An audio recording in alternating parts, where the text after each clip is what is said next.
You're listening to the My Simplified Life podcast, and this is episode number 226. Welcome to the My Simplified Life podcast, a place where you will learn that your past and even your present don't define your future. Regardless of what stage of life you're in, I want you to feel inspired and encouraged to pursue your dreams, simplify your life, and start taking action today. I'm your host, Michelle Glogovac, and I'm excited to share my stories and life lessons with you while taking you on my own journey. This is My Simplified Life. Hey friends, welcome back to another episode. I'm your host, Michelle Glogovac. Today, I get to introduce you to one of my dear friends that I met in New York in a hotel lobby. And you will hear all about how we actually met. But let this be a lesson to you to always say hello to whoever you meet. And you never know what kind of a friendship is going to blossom out of it. My dear friend is novelist Angela Brown. Her book, Olivia Strauss is Running Out of Time, came out earlier this year. It was a Amazon first read in December, which is how I downloaded it, and then didn't realize that the Angela Brown was standing right in front of me. She is such a wonderful friend. She's a great author, and I love that her book really details what it is about a woman who is happy in her life and yet is still wondering, what more can you do to be fulfilled in going forward with everyday life and family and your career? This topic is so great because it's something that Angela has considered. It's something I've considered as we're in our 40s. And yet it's not really something that everyone's talking about, as you will find out in the way Angela describes it. I can't wait for you to meet Angela, to hear all about her life, how her journey has led her to where she is today, and how there's simply no regrets. Hi, Angela. Hi, thanks for having me. Thank you for coming on. I'm so excited to talk to you again. You're my friend from New York. Yes, we were meant to meet earlier this year. I'm so glad that we did. And yeah, I'm excited to be here. Before you even introduce yourself, I'll share the story with how we met because I love it and I've repeated it before on other interviews that I've done. But we were at the Zibby New Year, New You chapter event thing in New York, and you walked in. I was sitting down in the hotel lobby chair, minding my business, and you said something to me. And then I was like, did you write a book? Are you an author? And you're like, yeah, you? Yeah, it just came out. Mine just came out too. And you told me your name, and then you walked on. I'm like, why does it sound familiar? Why? And then I went and I sat down and I Googled you and I'm like, shit, I have your book. I just downloaded it on my Kindle last night. I had to apologize for just looking like an ass. I never expect anybody to know, book or otherwise related. No, it was great. I'm glad. I think I was like a little early because I was nervous I was going to be running late, and I was like taking my jacket off, and I think I commented about the weather, like something throwaway, just randomly, and I was like, oh, we were meant to meet in this like random corner of the lobby today. So now can you tell everyone who you actually are? Yes, so I am actually Angela Brown. I'm the author of Olivia Strauss is Running Out of Time, which came out earlier this year. It was my debut. It was a Zibby book club pick for January. And I'm a full-time writer based here in New Jersey. And it was one of the Amazon first reads, wasn't it? It was an Amazon first reads for December. That feels like it was another lifetime ago already. This has been a very strange couple of months. Yeah, it was an Amazon first reads in December. Zibby Owens, it was her book club pick for January, and it got some good coverage. I was really happy with it. I love my little Olivia. So she went out into the world and people reacted well to her. So I was very pleased by that for my debut. So yeah. It was fantastic. Even the opening parts, because I remember there's some PTA moms in there, and Yeah. you made there was something that struck me, and I know that I reached right out to you. I'm like, oh, you are my people. Which part? It was something, I want to say it was about something about what one of the women wore, or was there was something in it. Did they wear Uggs or did they wear leggings? Or was it the yoga? It was the yoga mom who's never done yoga. Yoga but never does yoga. Yeah. Yeah. There were a I'm like, few. oh, There were a you were few. at my school. Like every suburb in America, probably. I'm sure I've been guilty of it a few times when I'm racing like wheels up to school pickup or something. But yeah. So that was the book. I'm delighted that people have enjoyed it. It was very close to my heart when I wrote that book. It was very much the book that I absolutely had to write at that specific time in my life. So I don't know. It's very validating that people reacted to it. It was just a very personal story that I wrote, kind of for myself. So it's really cool that other people, particularly women, have connected with it. And what would be behind your comment of it was a story that was personal that you had to write for yourself? What part of that are you willing to share? I know that some, there's parts that people will be like, I don't want to, but what parts of you are in the book? A lot. So I'll tell you a little bit of backstory. So I'm 41 and a half now. So the book was published when I was 40, which is not old by any means, but was on the older side of things, right? I had a whole nother career before this. And, I'd wanted to write forever and ever and ever. I think that's a pretty, like, probably cliched at this point narrative for a lot of aspiring or writers. And it just wasn't working. I had gotten my MFA in my 20s. I had worked very briefly in publishing, didn't really care to be on that side of the desk though. And I was just always producing work just I guess as a hobby and a side passion that never really went anywhere. But anyway, fast forward to all that, I sort of like tripped and fell after my MFA into a career in teaching, which ended up being a very, very good thing. Looking back, it was exactly what I needed to be doing at the time for a lot of different reasons. But I was always writing in the evenings and in the summers. And prior to Olivia, I had another book that I wrote that I felt really strongly about. I sent it out to a lot of agents, and it was the first time that I had a lot of agents responding to it, that they were like, this, yes, like it's not quite there yet. Like a lot of agents would write and say, send it over. And then they would ultimately pass on it. But in the world of writing, that's very hopeful just to have somebody actually email you back and be like, send over the first 100 pages. So anyway, that book didn't end up going anyplace, which is fine. Again, I had to write that and fail at that to get to the next stage.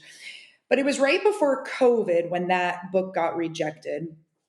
And so I was coming up I was like in my late 30s at the time, and I was just feeling really dejected, I guess. Like this dream that I've always had, it's probably not going to work out. And it wasn't in like a woe is me sort of way. It was just this realization that I was having, like, sometimes dreams are just dreams. Like they don't always happen. And that was such a buzzkill, you know what I mean? And I had all the support of like my spouse and my parents and my friends and everyone. But it was just this realization, like, at the time, my daughter, I had one child, then I have two now.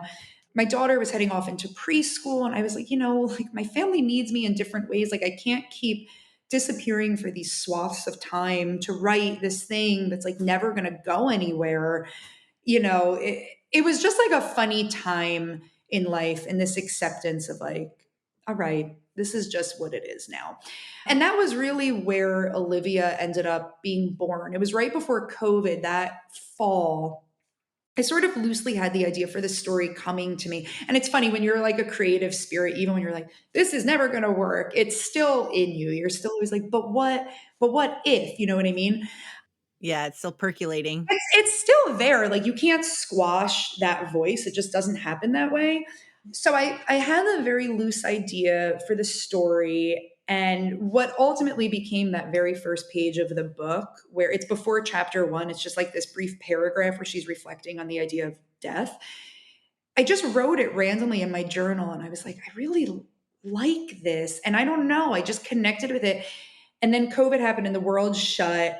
And so I was thinking about like, well, death is like on the news every single moment I turn it on. And like, it was just like all the pieces sort of fell into place. And it was this time when I was trying so desperately to work certain things out in my head. It was just like, it was the story that I had to get out of me. And I've joked with people, I think I like accidentally manifested the life I wanted by writing it, by like thinking through Olivia's story and all the things she wanted and was fearful of. it was again, like I was sort of like accidentally putting together my own life behind the scenes. So yeah, but it's 100% That fiction. makes sense. Now I can see that. Right. It makes once I talk to people about like where I was at in my own life writing this book, they're like, oh yeah, that okay, that goes together. Very, very, that works.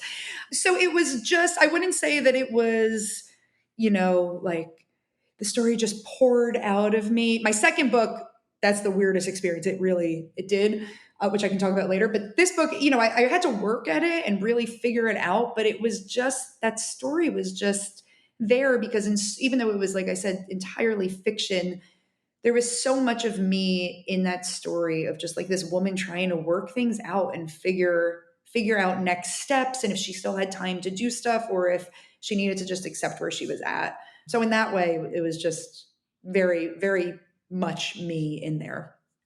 I love it, and because I can see myself in it too. Of my book didn't come out till I was 42, so I'm right there with you in the 40s, and figuring out like what is next. What does this next chapter look like? And even the husband, Olivia's husband, is trying to figure that out for himself. And I feel like that happens in my household on a daily basis too. Of okay, what's next now? What are we going to do? And how do you do that as a couple? And figure it out while still being stable, for your kids and paying the bills. Absolutely. Well, two things there. First off, for me, 40 was, there's all these like cultural cliches around a woman turning 40 and don't say your age. And that's not me. I don't buy into all that. But what I did buy into was this idea that at 40, it was the first age I had ever arrived at where it wasn't that I felt old or bad about myself or any of those sort of things, but it was the first time I had arrived at this notion that you're old enough that if this is like career wise and all, if this is all you do now, that's okay. Like it's reasonable to be like, this is it. Maybe another 20-ish years, sail to the end of it. And like, that's like, you can not settle in a bad way, but like you can settle in this and it would make sense. But you're also young enough that you have like maybe this much more time reasonably without it being like really risky to say, but I'm going to pivot away from this real quick. You know what I mean? So that moment, and I'm a big believer that you can pivot at any time. But for me, because again, my daughter was young and there were like some things in our life that were, just like what comes with being married and parenthood and all that were changing, that I knew for me personally, my window wasn't closing, but it was getting smaller to take some risks because there would be real impacts if I failed at it. And this tiny little person who I needed to take care of. And that was very interesting. The other thing you said too, that was really important to me, I've talked to a lot of people about this in writing the book, was I wanted to write about a woman who had a happy life, but still wanted to change. Like I didn't want to, and I love stories like this, so it's no negativity toward them. I didn't want to write a story about a woman who is like, I need to find myself. And the way to do that is like to leave my husband, to have an affair, to like run off to Italy and, and drink wine forever, like, or something like that. Because the truth was, in my own life, I was trying to find a new part of myself, but I was trying to find it within a space in which I was very happy. I'm incredibly fortunate. I have a rock solid, wonderful marriage with my absolute best friend on the planet. I have two now healthy, wonderful children who bring me nothing but joy. I love motherhood. I've totally like found myself through it. So I never wanted to like pick up and run away. I just wanted to find a new part of myself within that universe that was already there. You know what I mean? So that was really important. So creating the marriage between Olivia and her husband and how that functions was really necessary for me because I never at any point wanted the reader or Olivia to say, well, maybe the marriage is what's holding me back or anything, because I never felt that way in my own household, which I'm very lucky to have, right? I love that you bring that up because it's so true of, we hit that time and how we're finding ourselves and it has to be chaos and big changes and all of this. And yet it really doesn't. That you can be happy and still want something more for yourself and not go, rip apart your current world to create something new. I love that you brought that up and that's the road and journey that you've been traveling on. There's one line in the book, I'm probably like misquoting myself, which is a pretty bad look, but there's one line in the book. It's early on. There's this chapter where Olivia and her best friend Marion are in New York and they're having brunch and they're kind of talking about these types of things. And Marion says something to the tune of, it's okay. Something like, it's okay to be happy and to still want more. Or it's okay to have a good life and to still want other things. I can't believe I'm misquoting my own quote. But that to me is sort of like the thesis, if you will, of the book. This idea of like, well, what if you're not, down on your luck and, the whole world hasn't been flipped upside down? Like, what about those of us who are just like kind of status quo? Like, yeah, things are pretty good. Like, do you reach an age or do you reach a time in life where you're like, well, I've already checked this many boxes, so I better just be happy with what I've got. Like, I can't keep evolving or wanting more for myself, not in like a selfish way, not in like a monetary way, but just for me. Like, can I still keep wanting things past motherhood or marriage just for my own well-being, right? So that was a big thing for me.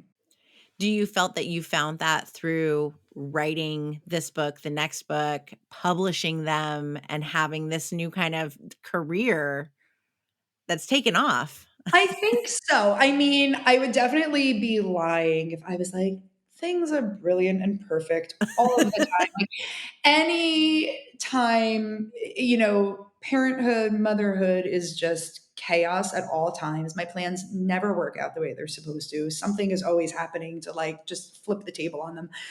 But knowing and embracing that chaos is just like part of the season of life, I personally feel more content. Like I feel very, very grateful for the act that I had prior to this and the career I had prior to this and all of that. But I just feel more like this is what I'm probably supposed to be doing right now.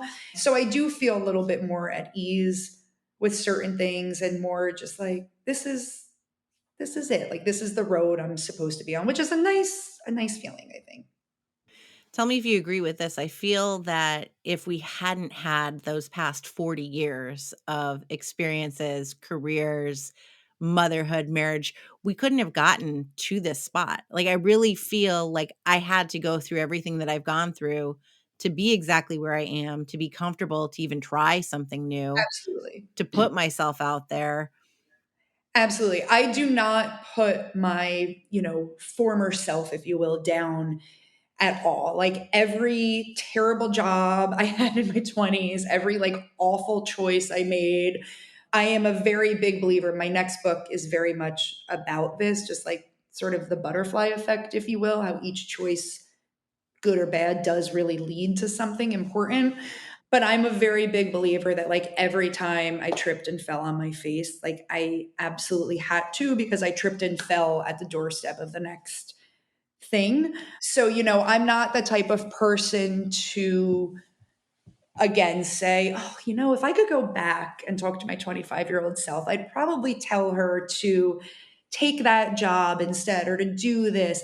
I was somebody, I guess you could almost say, like was a little bit of a late bloomer in a way when I like graduated college. Like I really needed those years to figure some stuff out for myself and to make a lot of, and they weren't mistakes, they felt like mistakes, but like make those kinds of like life mistakes and figure out where it was I was meant to land. So no, I and the other thing too, like I remember once my mother, she probably doesn't remember saying this, but I remember her saying this. I'm very, very close with my mother. She watches my son for me every day. She lives right down the street. But I remember very early in my 20s when I was just out of school and just sort of like in the entry level job part of my life and but really knew I wanted to be writing. And she sort of said something like, you haven't really lived enough yet. And I was like, how dare you? I am so worldly and cultured and like know all of the things. And the truth is there are some people who are 22 and are so in touch with the world. I wasn't. I was a very young 22, if you will. And she was right, so getting back to your question, I really needed to go through the experiences of all those years and all the things that occurred to me and the places I've been and the people I've met and all that to get to a point where now when I feel like it informs my writing so much, I just have a better way of connecting and, with hopefully readers and things that feel universal to all of us because of like all those interactions and stuff. Does that make sense?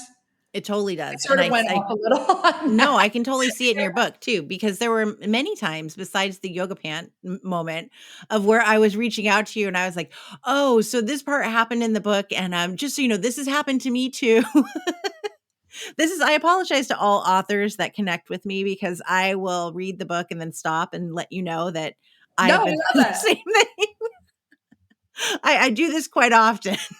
It is such a funny, tender thing to put a book out into the world because regardless of what your topic is or the story, whatever, it's yourself. Like there is some piece of you, even if it's masked in a million different ways, like there is some piece of you, like it is really like heart on your sleeve type work.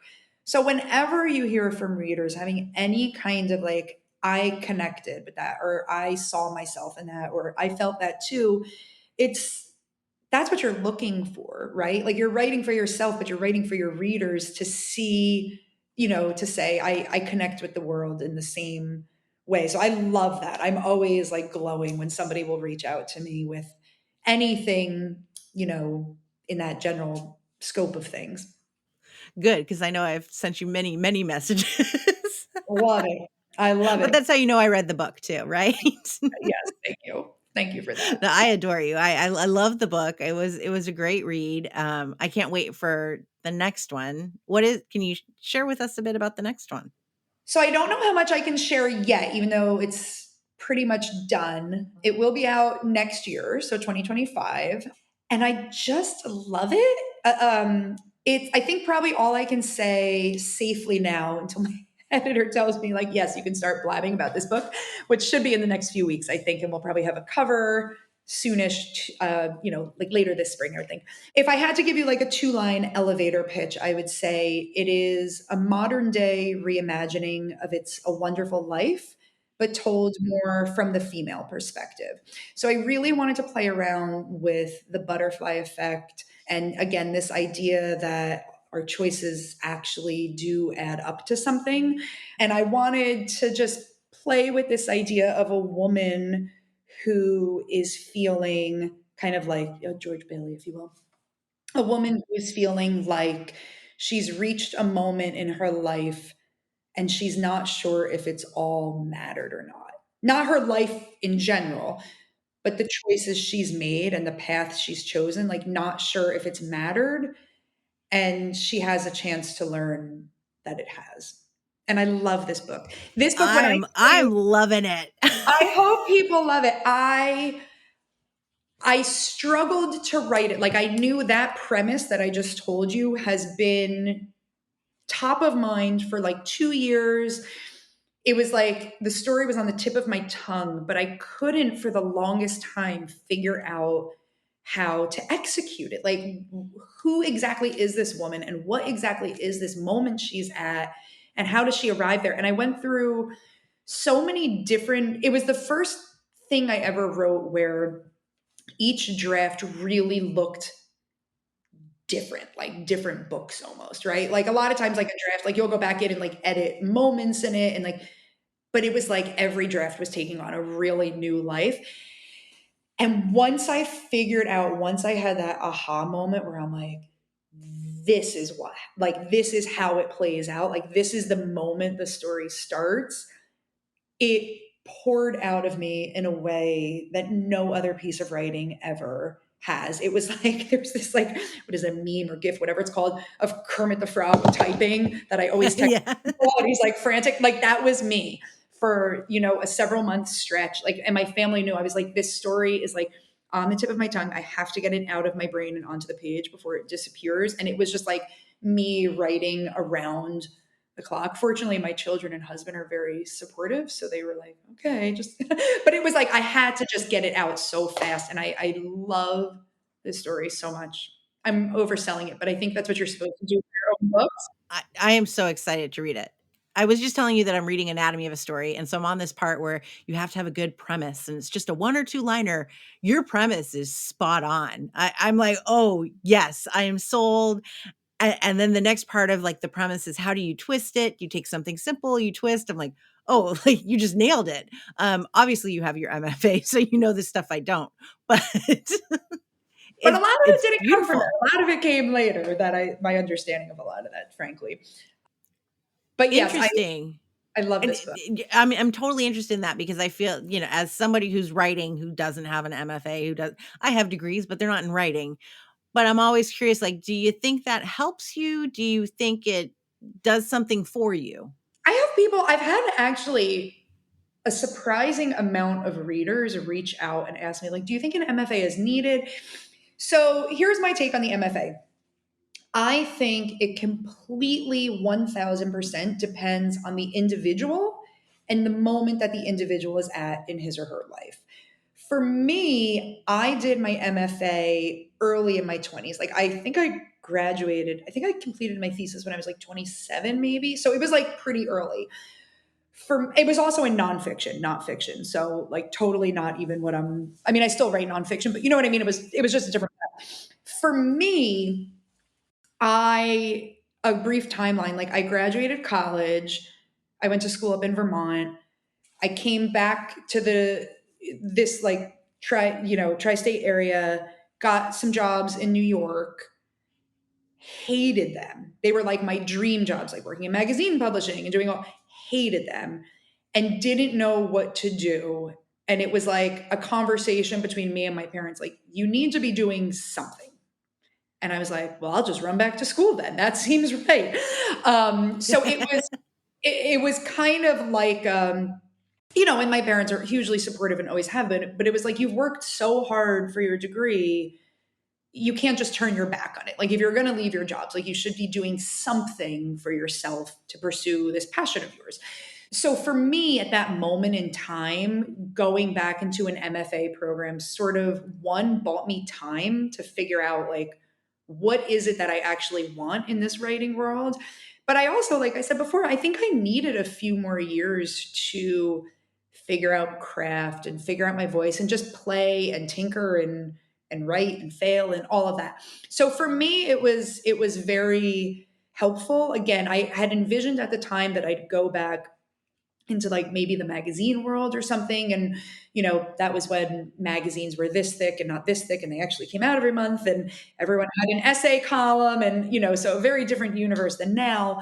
But I had a vision that maybe that's what I would do. And I was going to pursue that world. But even though in the back of my mind, I think I knew I always wanted to write novels at some point too.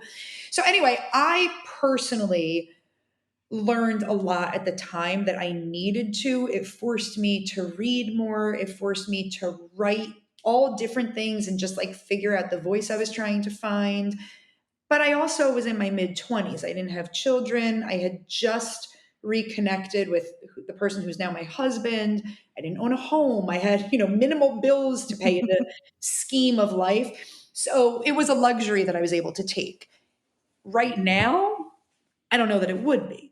So it depends on the moment. I think if you have the opportunity to do an MFA, awesome. If you don't, I think there are so many resources now that there's just more info out there about how to break into publishing that just didn't exist then. And just spending as much time as you can just reading, probably in the end maybe has a similar effect. So, I never tell anyone, like, never feel badly if you don't have the opportunity for whatever reason it is to do an MFA. It was the right time in my life. So I still have hope. Good.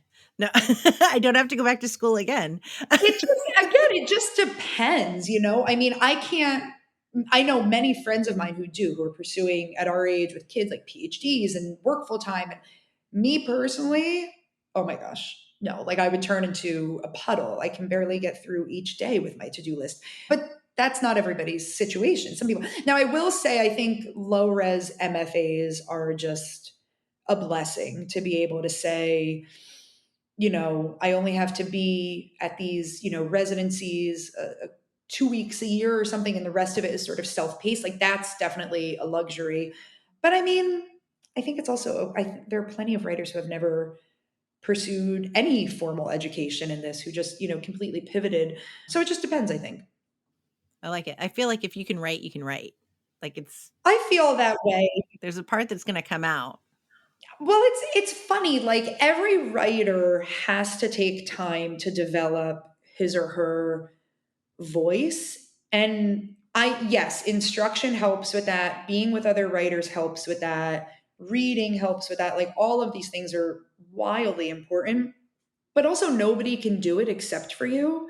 So it's such a unique industry craft, like whatever you want to call it, because like you can read all the things, you can go to 1,000 writers groups, but until you actually sit in the chair and start typing and figuring out this is my voice, this isn't my voice, that sort of stuff, like no one else can really.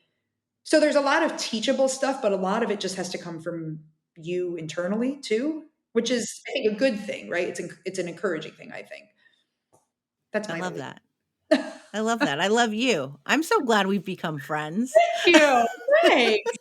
Like I said, I sit at my desk, by myself yelling at my computer all day. So it's nice to connect with other people in this world. So it's always a good And thing. then suddenly I'm popping in your DMs to, tell you more about myself and your book. And Totally love it. All I good. love it. I'm so grateful that we got to meet in person and to start this journey. Everybody, so if you're in a hotel lobby, just say hello to somebody and you never know what can happen. I have met, so I am very funny. I joke, I'm the most social introvert you've ever met. Like I love, love, love to be alone. That's probably why I love to write.